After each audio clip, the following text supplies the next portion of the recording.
गरीब परिवार आसिथिले भी कठिन परिश्रम आज एमानंक लागि आनी देछि सफलता। आउ निज पुओ झियोंक स्वप्न को साकार करिबा लागि सेमानंकर अभिभावक भी जारी रखिछंती चेष्टा। भुवनेश्वर विवर्तन पंडा, जगतसिंहपुर शशांक शेखर पंडा और ढेंकानाल जिला कामाख्यानगर विद्याधर बराळंक रिपोर्ट ओटीवी।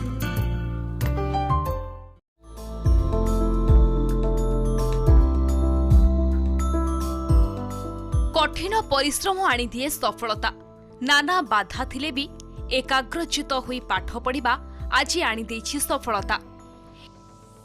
एहेले ढेंकानाल जिला कंकड़ाहाड़ बालिकुमा पंचायत उर्बेंगी गाँव विभूति भूषण महांत बा जड़े हाईवा ड्राइवर चलित मैट्रिक रिजल्ट रे से मोट 544 नंबर रखी A1 ग्रेड रे पास करिसंती। जगतसिंहपुर जिला नाउगां ब्लॉक नंदीग्राम रो मोनालिसा विश्वाल चासी परिवार रो मोनालिसा निजर कठिन अध्यवसाय सह पाठ पढ़ा जोगु समुदाय 568 मार्क रखिचंती।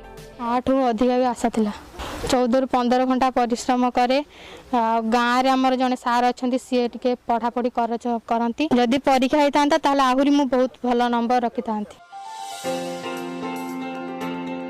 एहिले भुवनेश्वर चंद्रशेखरपुर फेज 1 रो ओंकार दास बापा बाबुली जड़े सिलाई दुकान रे काम करुथबा व्यक्ति।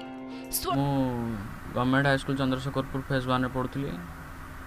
534 मार्क अच्छी 89%। आशा थिला परीक्षा हेतिले 90 ऊपर रही था। दिन को एत समय तो पढ़ु नथली मु, किंतु जति समय पढ़ुथली मन ध्यान लगे।